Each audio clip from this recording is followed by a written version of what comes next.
की आपण over confidence मध्ये वाहन चालवताना कधीच राहू नये.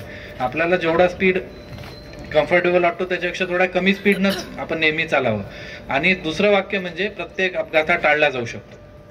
प्रत्येक अपघात हा टाळला जाऊ शकतो आपण फक्त जर व्यवस्थित काळजी घेतली, सगळे नियमांचं पालन केलं आणि मेन म्हणजे वाहन चालवताना कुठंच आपण जर आपलं लक्ष विचलित होऊ दिलं नाही. बऱ्याच जणांना सवय असते वाहन चालवताना असा काहीतरी मोबाईल धरून गाडी चालवतात, काय त्यांना कौतुक वाटते माहित नाही, किंवा काय असं महत्वाचं त्याच्यात बोलणं असते जे आपल्या जीवापेक्षा किंवा समोरच्याच्या जीवापेक्षा मोठा आहे माहित नाही. परंतु हा प्रकार एक बंद झाला पाहिजे.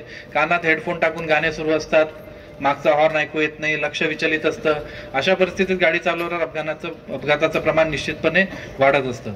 त्याचप्रमाणे इतरही अनेक त्याच्यात फॅक्टर आहेत. रस्त्यांची परिस्थिती आहे, आपल्या जिल्ह्यामध्ये जे काही ब्लॅक निर्मूलनाचं काम करतोय आणि 28 ब्लॅक स्पॉट आपले जवळपास आता निर्मूलन झालेलं आहे. उर्वरित 16 आहे ते सुद्धा आपल्या कारवाईमध्ये आहेत आणि या सप्ताहाच्या किंवा या महिन्याच्या अखेरपर्यंत आपले सगळे ब्लॅक स्पॉट आपण क्लिअर करू. परंतु नवीन ब्लॅक स्पॉट आपले तयार होऊ नये हे आपल्यासाठी तेवढंच महत्वाचं आहे.